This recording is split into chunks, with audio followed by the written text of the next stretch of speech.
Shalom, Kelompok Sukacita yang diberkati Tuhan. Kita akan membaca dan merenungkan akan bagian sabda kebenaran firman Tuhan. Pembacaan firman Tuhan terambil dari Injil Lukas pasal 14 ayatnya yang ke-27. Sebelum kita membaca firman Tuhan, mari kita satu dalam doa, kita berdoa. Ya Aba, ya Bapa, ya Tuhan kami Yesus Kristus dan Roh Kudus, kami bersyukur kami tetap diberikan kesempatan untuk menikmati akan santapan rohani yang adalah suara Tuhan isi hatimu yang akan kau nyatakan dalam mengubah akan hidup kami. Maka berikanlah kami ketenangan dan konsentrasi, dan kami dapat meresponi akan firman-Mu yang selalu akan menghidupkan kami. Dan hamba, Tuhan lengkapi hamba dengan hikmat Tuhan, dan mari Bapa berfirmanlah kepada kami, karena kami telah siap untuk mau menyambut firman-Mu. Amin. Pembacaan firman Tuhan terambil dari Injil Lukas pasal 14 ayatnya yang ke-27. Mengatakan kepada kita, barang siapa tidak memikul salibnya dan mengikut aku, ia tidak dapat menjadi muridku. Sekali lagi firman Tuhan mengatakan, barang siapa tidak memikul salibnya dan mengikut aku, ia tidak dapat menjadi muridku. Demikian sabda kebenaran firman Tuhan. Tema pembacaan firman Tuhan, pembaharuan Tuhan atas alam ciptaannya. Pemirsa yang diberkati Tuhan, maukah pemirsa dibaharui sebagai pengikut-pengikut Kristus yang telah beranjak dalam kedewasaan dan telah menyatakan akan imannya untuk mau berjalan bersama-sama dengan Kristus, dan dalam suatu pengakuan itu telah dinyatakan ketika ia telah menyelesaikan dan tekun ada dalam suatu pembentukan imannya dalam menjalani dan melewati kategorisasi dan masuk dalam pengakuan iman, atau dikatakan telah menjadi sidi baru atau menjadi anggota jemaat.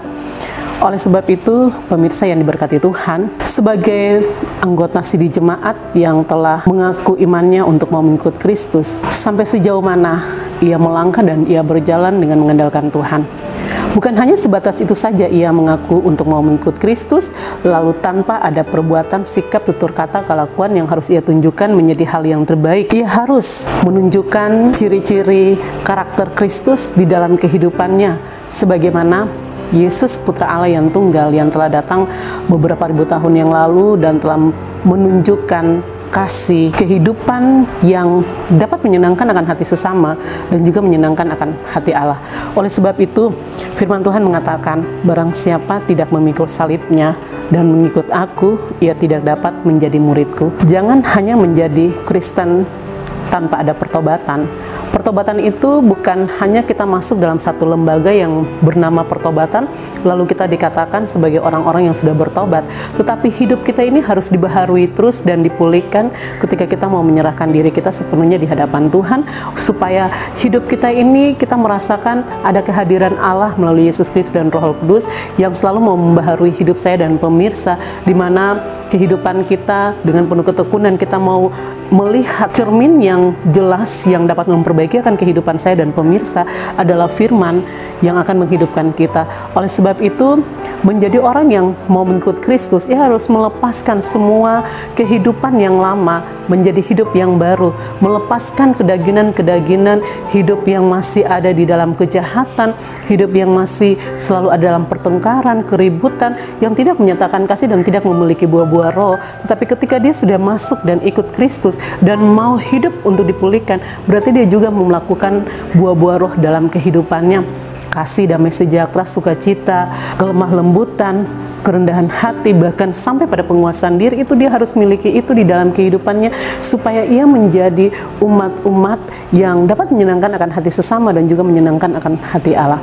Pemirsa yang diberkati Tuhan, kalau kita tidak mau menjadi pengikut Kristus, itu berarti manusia yang adalah umat ciptaan Tuhan yang tidak tahu bersyukur di hadapan Allah, yang telah diizinkan mengarungi hidup di tengah-tengah bumi ini, manusia yang telah menyerupai dengan dunia, dan manusia yang ingin mau melebihi dari Allah, manusia yang tidak mau untuk ditegur, dinasihati, dibentuk imannya, bahkan juga kehidupannya yang selalu mau dibaharui oleh Kristus.